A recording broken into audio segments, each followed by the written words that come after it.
Je vais laisser tout de suite la parole à Émile Meunier pour nous parler de la réduction des déchets.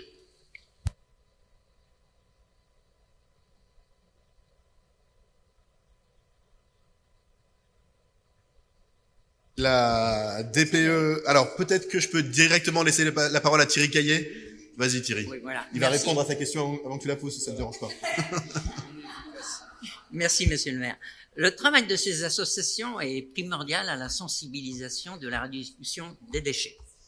Avec mon collègue Frédéric Badina et monsieur le maire, nous nous sommes très heureux de voir à la Porte Montmartre des bornes d'apport volontaire pérennes de déchets alimentaires accessibles 24 heures sur 24. L'ensemble des marchés alimentaires seront équipés dans quelques jours et en 2024, ce sera l'ensemble des bornes Trilib qui en seront pourvues. La volonté de la mairie de Paris est de réduire et de trouver des débouchés pour valoriser nos restes alimentaires. Tout ceci accélérera les choses. Je profite pour vous faire part du bilan de la DPE et de la DAE. Lors de ce bilan, dans le cadre du zéro déchet, nous avons eu le plaisir d'entendre que la Maison Bleue était la seule à avoir coché toutes les cases du tableau du projet zéro déchet sur Paris. Ceci pour dire à Maya Akari, la politique de la ville menée sur la Porte Montmartre est la bonne. Je t'en remercie. Maison Bleue a réussi la cohésion entre les associations pour travailler sur le projet zéro déchet.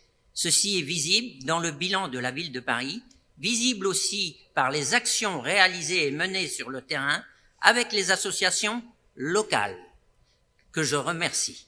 Ces efforts budgétaires envers les associations qui paraissent pour certains trop importants sont efficaces. C'est ainsi que nous améliorons et développons une cohésion sociale qui n'est pas toujours facile, quand tant d'autres cherchent plutôt à exacerber les tensions. Merci à Anne-Claire qui, par son aide financière, a permis à l'événement Zéro Déchet de fin d'année d'avoir lieu.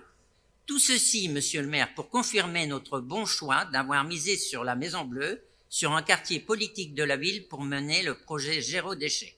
Monsieur le maire, très heureux de ces résultats, permettez-moi de vous offrir ce bilan comme cadeau de Noël et sachez que la saison 2 s'annonce plus forte avec des projets plus pointus et participatifs. Nous aurons le plaisir de les évoquer ultérieurement.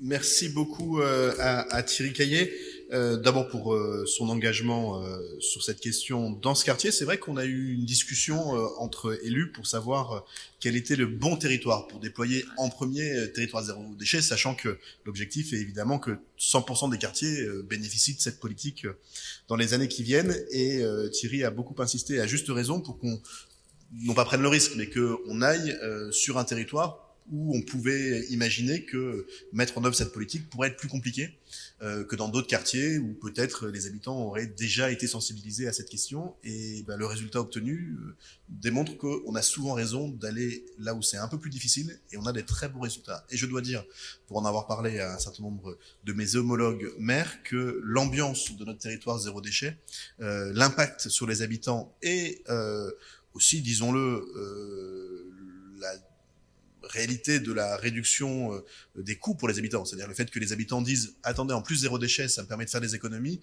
est vraiment très remarquable, y compris si on se compare tous les autres qui fonctionnent très bien aussi. Le nôtre, il a une petite saveur un peu plus efficace parce qu'il touche une population pour laquelle les résultats de la réduction de la consommation, donc la réduction des déchets, c'est d'abord la réduction de la consommation, a un impact. Donc vraiment un immense merci à Thierry et à toutes les équipes, notamment celles de la politique de la ville et de la DPE, parce que je crois que ce sont des subventions très bien utilisées et une politique qui commence à donner ses résultats. Et après, c'est évidemment tout ça à juger sur le long terme. Et donc, je vais mettre aux voix la DPE 45 qui est pour unanimité. Je vous en remercie.